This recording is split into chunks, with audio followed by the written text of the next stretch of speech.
এটা মনে হয় একটা মুখের দাবির মতো, যে আমার স্বামী ছিল জোটে, এখন আমাকে দাও। 17 বছর একটা চাকরি পায় নাই, আমার একটা বোন চাকরি পায় নাই।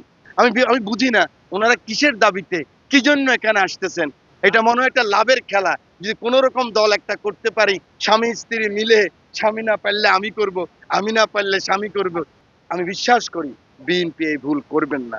যদি এরকম কোনো আশা করে কেউ যে রামগতিতে এসে ওনারা ভোট করতে পারবেন, আমি এটা বিশ্বাস করি না।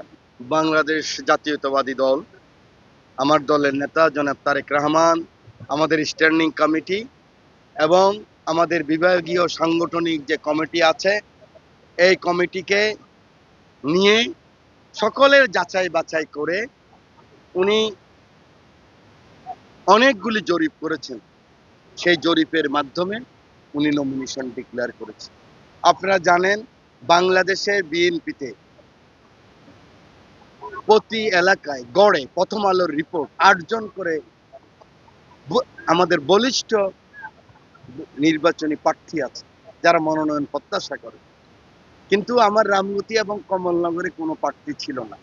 26শে অক্টোবর আমার নেতা তারেক রহমান যে ইন্টারভিউ বোর্ডে আমাদেরকে ডেকেছেন, যেখানে আমাদের বিভাগীয় সমস্ত যে সমস্ত ক্যান্ডিডেট সবাইকে ডেকেছেন, সেখানে রামগতি এবং কমলনগর থেকে আমাকে একাই ডেকেছেন। অতএব আমি বিশ্বাস করি বিএনপি এই আসন, এই রামগতি এবং কমলনগর, রামগতি পৌরসভার যে মানুষের আকাঙ্ক্ষা, গণমানুষের আকাঙ্ক্ষা, 17 বছর আমার এই কমলনগরের 9,000 উপরে লোক মামলার আসামি নিয়েছে, জেলে গেছে। রামগতিতে 4,300 মানুষ মামলা, ছাত্র নেতা, সাধারণ মানুষ, আমার বিএনপি অঙ্গ সংগঠনের নেতা কর্মী মামলার আসামি নিয়েছে। আমাদের এই আন্দোলন সংগ্রামে 5 জন শহীদ হয়েছে।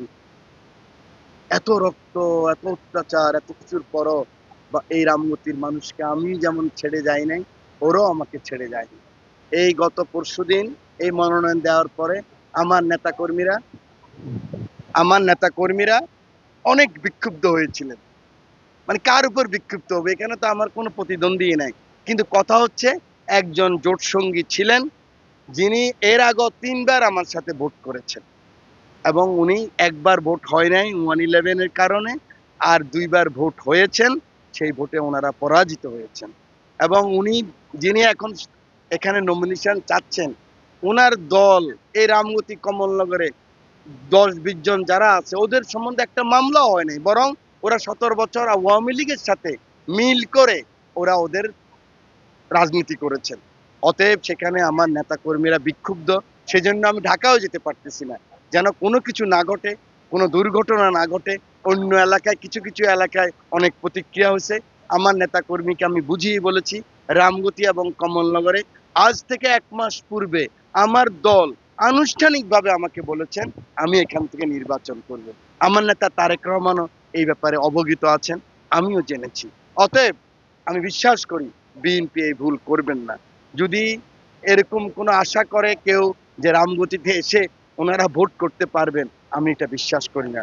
রামগতি এবং কমলনগরের 43,000 বিএনপি অঙ্গ সংগঠনের লিস্টেড নেতাকর্মী, মহিলা দল সহ, শুধু লিস্টেড সাংগঠনিক নেতাকর্মী। অতএব এরা কেউই মানবে না, এটা অনেক কঠিন হয়ে যাবে। আমি মনে করি যিনি নমিনেশন চাচ্ছেন জোট থেকে, ওনাকেও ভাবনা করা উচিত যে উনি এখানে আগে পারেন নাই, আর এখন তো প্রশ্নেই উঠে না, সে ব্যাপারে ওনারা বিবেচনা করবেন। ওনার তো আমি শুনেছি বা নেতৃবৃন্দের সাথে আলাপ হয়েছে, আসলে তো উনি হবেন না, ওনার স্ত্রী নাকি এই আসন চাচ্ছেন। উনি কিভাবে চাচ্ছেন আমি জানি না। এটা মনে হয় একটা মুখের দাবির মতো, যে আমার স্বামী ছিল জোটে, এখন আমাকে দাও।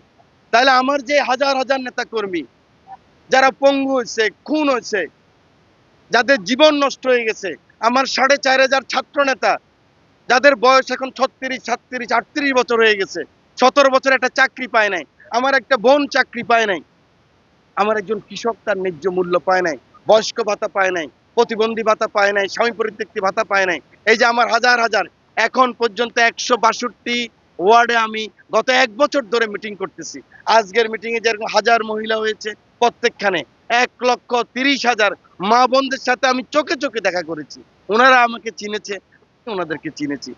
আমি বুঝি না ওনারা কিসের দাবিতে, কি জন্য এখানে আসতেছেন? এটা আমার আসলে বোধগম্য হয় না।